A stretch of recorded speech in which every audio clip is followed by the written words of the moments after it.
제가 아까 광고한 대로 9월 첫 주 저녁 시간에 말씀과 찬양 집회, 부흥 집회가 있습니다. 그동안 교회가 건축한다고 모든 성도님들이 수고를 많이 하셨습니다. 그래서 이제 우리가 하나님께 바랄 것은 풍성한 은혜 주시는 겁니다. 그래서 큰 믿음으로 우리가 세워지는 것입니다. 그리고 9월부터 우리 자녀들이 또 학교 새 학기가 시작이 되고 우리 교회도 후반기 사역을 하게 됩니다. 이런 중요한 시기를 맞이해서 우리가 나 자신과 또 자녀들과 교회를 위해서 특별히 기도하면서 은혜 받도록 우리가 말씀과 찬양 집회를 그렇게 준비를 하고 있습니다. 이번 집회의 주제가 어둠에서 빛으로라고 했습니다. 여러분 예배당 지금 남쪽으로 들어오시다가 보면 통로 벽에 그 라틴어로 된 문구가 적혀 있는데 여러분 보셨나요?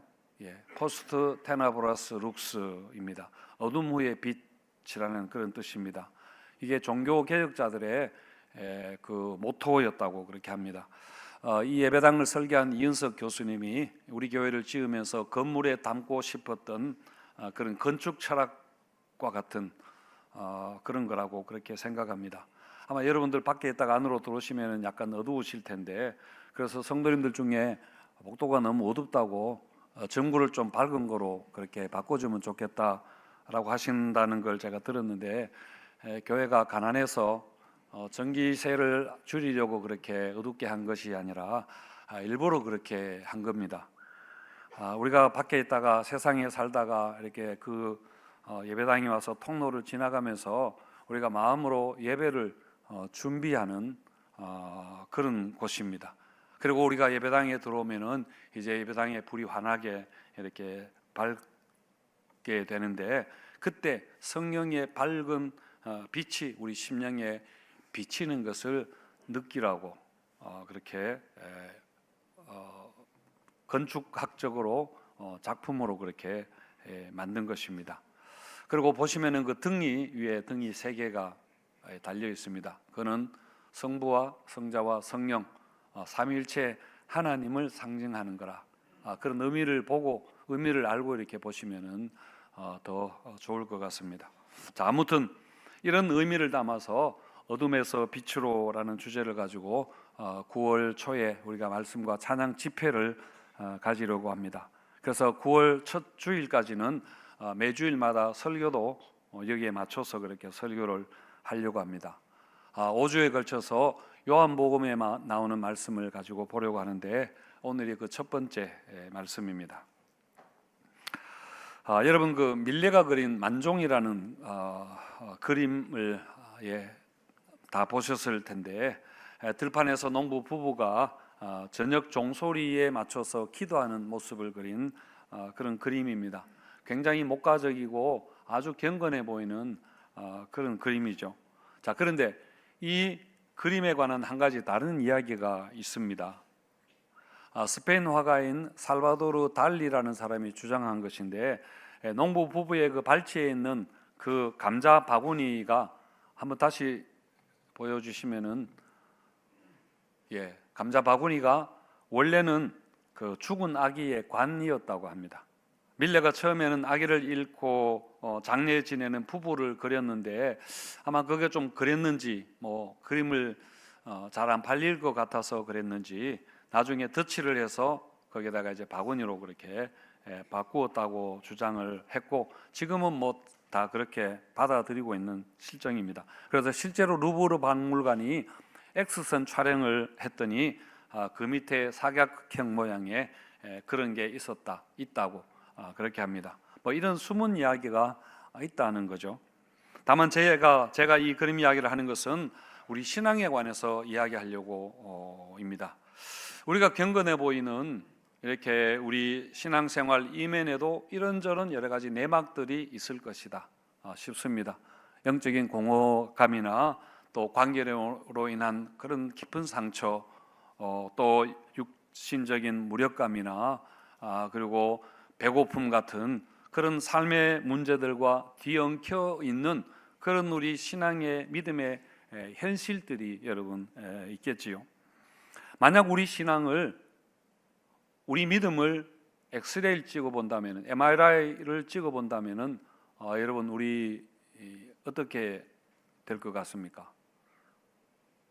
한번 빛으로 이렇게 비춰보면 우리 신앙이 어떨까요? 요한계시록에 나오는 4대 교회의 경우에는 이런 진단을 받았습니다. 네가 살았다 하나 실상은 죽은 자로다 라고 그렇게 하셨는데, 4대 교회가 이 말을 들었을 때 얼마나 여러분 충격을 받았겠습니까? 하나님의 말씀은 날선 검과 같다 그렇게 했는데, 이번 시리즈 설교를 통해서 우리 믿음을 한번 진단해보는, 살펴보는 그런 시간이 되었으면 좋겠습니다. 자, 오늘 본문에 등장하는 사람은 니고데모입니다. 니고데모가 어떤 사람인가 하는 것이 1절에 나오는데, 그런데 바리새인 중에 니고데모라는 사람이 있으니 유대인의 지도자라 그렇게 말합니다. 그러니까 니고데모가 유대인의 지도자라 했는데 유대의 사내들인 공의회 의원이었습니다. 사내들인 공의회는 71명, 71명으로 구성되어 있었는데, 당시에 입법과 사법의 권한을 가진, 요즘으로 굳이 치자면은 국회의원이면서 대법관의 그 역할을 하는 그 정도의 막강한 기구였습니다. 그리고 또 이 니고데모가 어떤 사람이라 했나요? 바리새인이라 그렇게 이야기했죠. 당시의 바리새인들은 굉장히 훌륭한 사람들이었습니다. 율법을 엄격하게 지키려고 그렇게 하던 굉장히 종교적이고 도덕적인 삶을 사는 그런 사람들이어서 그 사람들에게 굉장히 존경을 받던 그런 자들입니다. 그러니까 니고데모가 바로 유대 사회에서 굉장한 엘리트였다는 것이죠. 자, 그 니고데모가 예수님에게 찾아왔습니다. 사실 이 니고데모가 예수님을 찾아온 것은 하나의 스캔들입니다. 니고데모는 유대인의 지도자라 그렇게 높은 지위에 있는 사람인데, 지금 유대교 당국이 예의주시하고 있는 인물이, 제 인물이 예수님 아닙니까? 그 예수님을 찾아왔다는 것 자체가 다분히 문제가 될 수 있는 문제의 소지가 될 수 있습니다. 그래서 니고데모가 언제 찾아왔습니까? 밤에 왔습니다. 밤에 왔다는 것은 사람들의 눈을 피해서 몰래 왔다는 것도 되지만은, 근데 요한복음에서 밤이라는 단어는 특별하게 사용이 되는데, 단순히 시간 정보를 말하는 것이 아니라 영적인 상태를 이야기할 때 밤이라고 그렇게 표현을 합니다.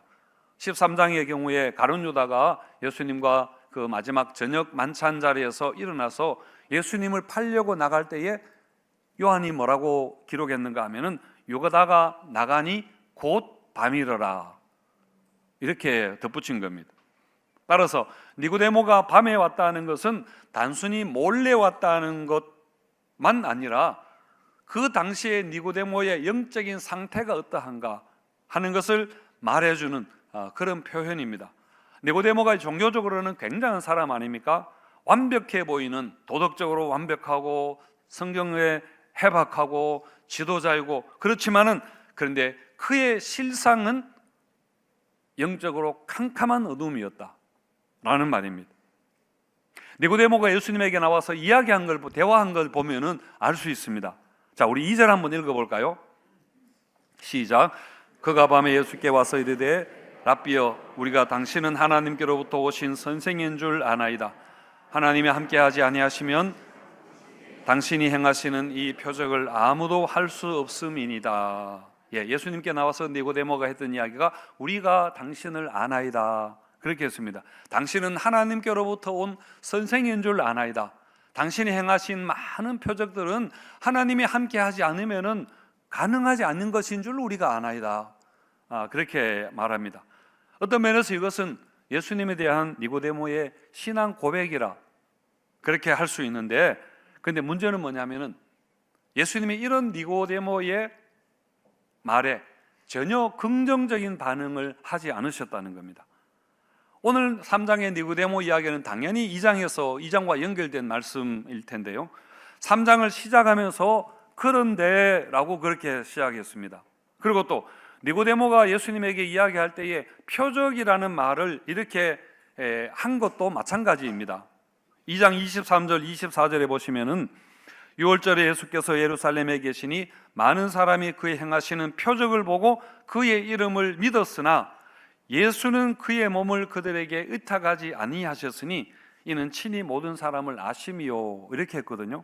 그러니까 예수님께서 가나의 혼인잔치를 비롯해서 예루살렘에서 여러 가지 표적을 많이 행하셨는데 그 기적을 보고 예수님을 믿는 사람들이 많이 있었습니다. 그러나 예수님은 자신을 그들에게 의탁하지 않으셨다라고 하는 것은 그들의 믿음을 인정하지 않으셨다는 이야기입니다. 그들이 예수님 앞으로 나왔지만은 그들을 다 아시는 겁니다. 그들의 믿음이 바른 믿음이 아니라는 걸 아신다는 말이죠. 그러니까 니고데모는 2장에서 언급한 표적을 보고 예수님을 믿는 그런 사람이었다는 이야기죠. 그래서 예수님은 비록 니고데모가 내가 아나이다 하면서 예수님을 칭찬하는 것 같지만은 그 말에 대해서 어떤 칭찬도 예수님은 니고데모에게 하지 않으셨습니다. 대신에 예수님이 니고데모에게 하신 이야기는 네가 거듭나야 하리라, 그렇게 하셨습니다. 여러분 3절 한번 읽어볼까요? 시작. 예수께서 대답하여 이르시되 진실로 사람이 거듭나지 아니하면 하나님의 나라를 볼 수 없느니라. 그 니고데모를 보고 참 기특하게 생각해서 우리가 좀 더 노력해보자, 좀 더 공부를 많이 해보자 라와 같은 그런 말씀이 아닙니다. 전혀 뜻밖의 말씀을 하신 겁니다. 그래서 니고데모가 네가 거듭나야 한다니까 굉장히 당황했던지 니고데모가 하는 말이 뭡니까? 아니 사람이 어떻게 다시 태어날 수 있습니까? 아니 어떻게 어머니 뱃속에 들어갔다가 다시 나올 수 있습니까? 라고 그렇게 하는데요, 마치 우리가 생각하기에는 초등학생이 이야기하는 것처럼 진짜 문해력이 떨어지는 사람처럼 그렇게 들리는데, 이것은 니고데모가 거듭나야 한다는 예수님의 말씀을 오해했기 때문에 나오는 것입니다. 자, 거듭난다는 것이 헬라어 원어로 아노덴이라고 하는데 여기에는 두 가지의 의미가 있습니다. 이 거듭난다는 헬라어는 다시라는, 새롭게 again이라는 의미가 있고, 또 한 가지는 위로부터 from above라는 그런 뜻이 있습니다. 그러니까 니고데모는 예수님이 거듭나야 한다는 말을 듣고 다시라고 이렇게 again이라고 생각을 했고, 예수님이 하신 진짜 말씀은 위로부터 나야 한다라는 말씀을 하신 겁니다. 자, 그런데 여러분, 이거 굉장히 중요한 부분입니다. 이 오해가 복음의 핵심을 드러내는 것입니다. 니고데모와 예수님의 대화의 흐름을 보면은 니고데모는 계속해서 예수님에게 어떻게, how라는 궁금증을 가지고 나와서 그렇게 말합니다. 4절에서도 어떻게 다시 태어날 수 있습니까? 9절에도 어떻게 이런 일이 있을 수 있습니까? 라고 그렇게 말하거든요. 이 니고데모는 마가복음에 나오는 부자 청년 이야기 여러분 아시죠? 그 부자 청년이 예수님에게 나와서 내가 어떻게 해야, 무엇을 해야 영생을 얻습니까? 라고 하는 것처럼 무엇을 하여야 라는 그 생각을 가지고 있는 것입니다.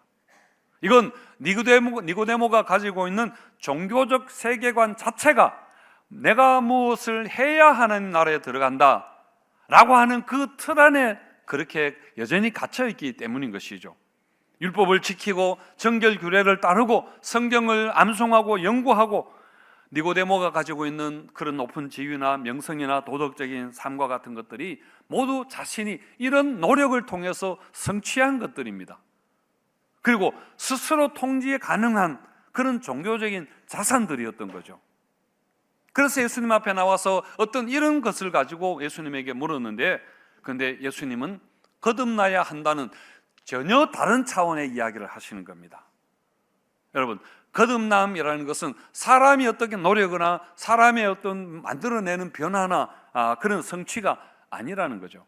더 많이 배우고 더 열심히 행하고 더 경건해지려는 것으로 얻어지는 결과가 아니라는 걸 이야기하는 것입니다.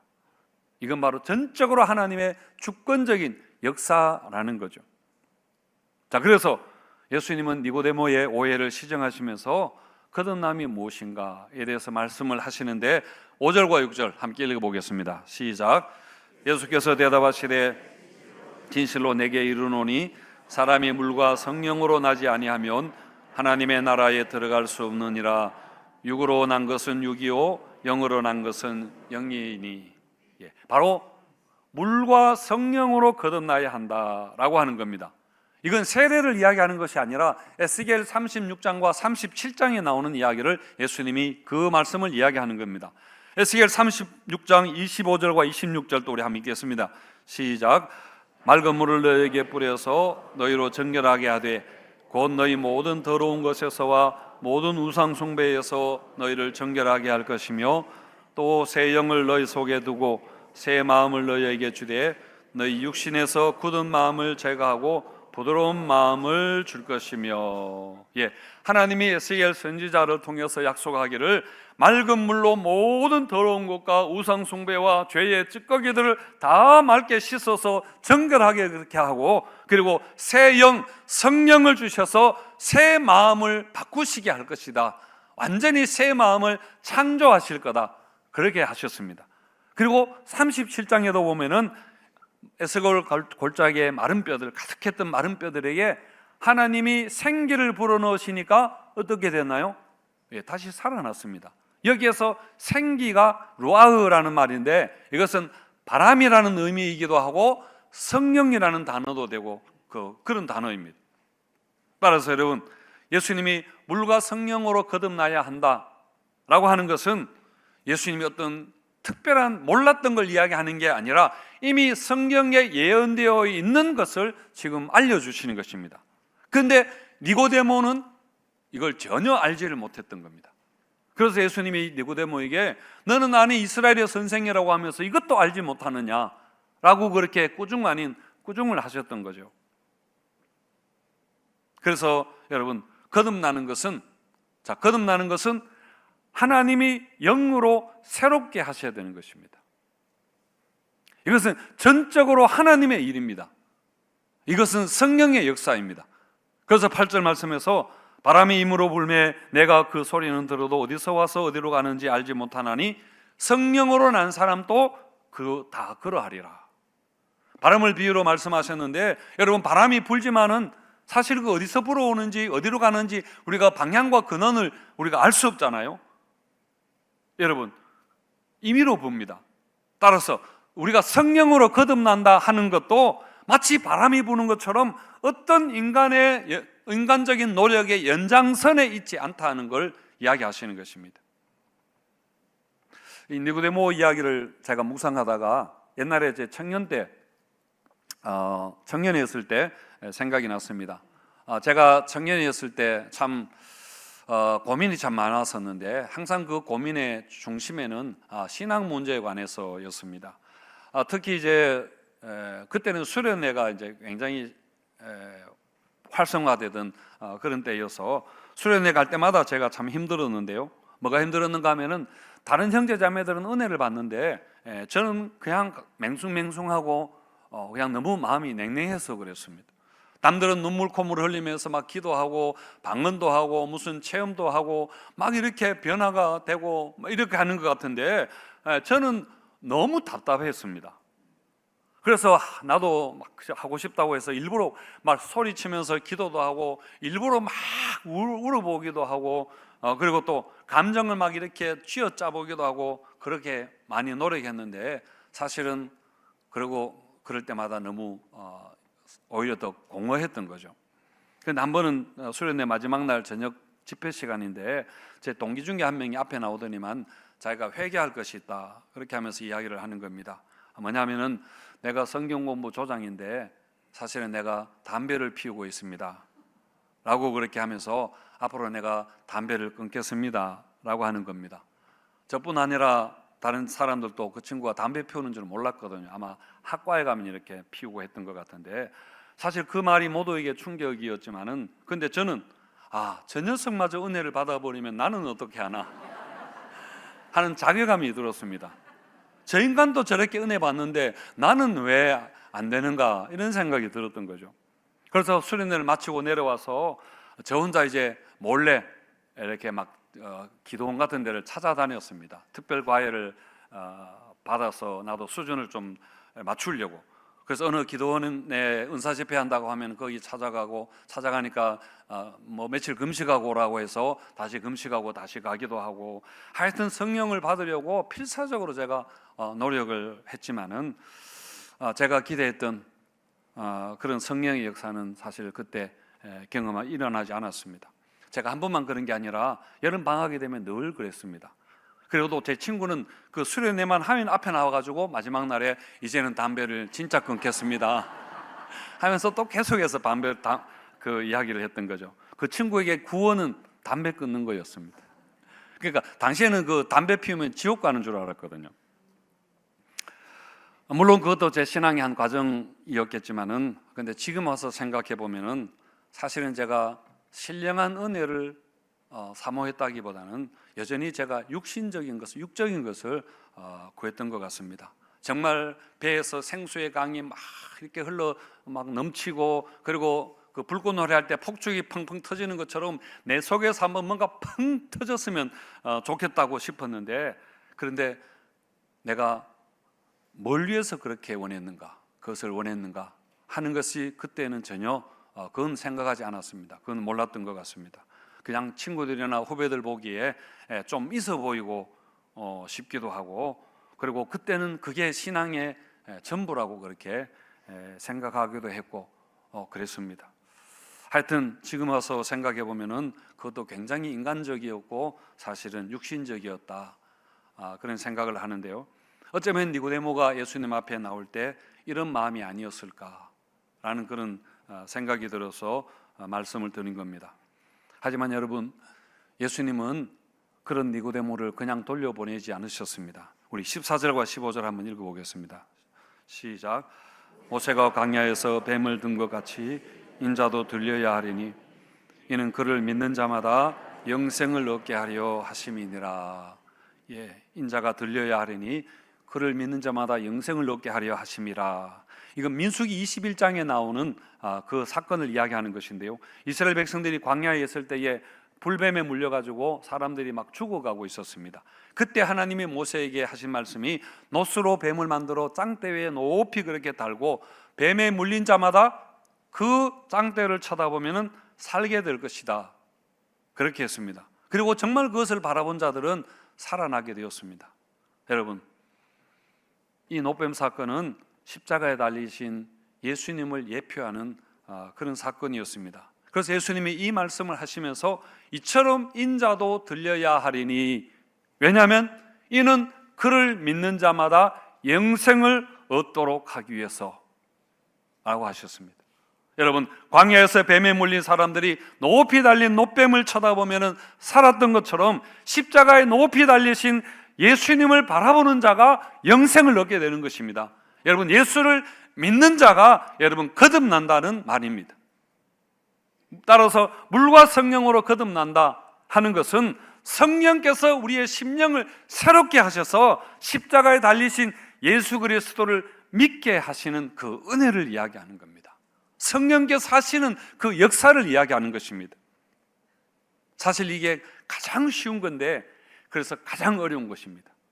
너무 쉬워서 너무 어려운 겁니다.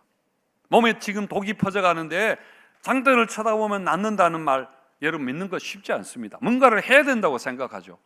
마찬가지로 예수를 믿으면 구원을 받는다 하는 것도 마찬가지입니다. 정말 믿으면 되지 않습니까? 그런데 믿어지지 않는다는 겁니다. 뭔가를 해야 된다고 생각하는 겁니다. 성도 여러분, 우리가 교인이 되는 것하고 우리가 거듭난 신자가 되는 것은 여러분 분명히 다른 것입니다. 누구든지 교회에 나오다 보면은 교인이 될 수 있습니다. 하지만 참 거듭난 신자인가 하는 것은 여러분 다른 문제입니다. 여러분, 혹시 출생증명서를 가지고 있습니까? 톰 나이트라는 신학자가 이 이야기를 했는데 그 분이 이사를 하다가 출생증명서를 잊어버려가지고 막 그렇게 찾았던 적이 있었답니다. 그러면서 출생증명서를 자신의 신앙 문제에 적용을 한 것인데요.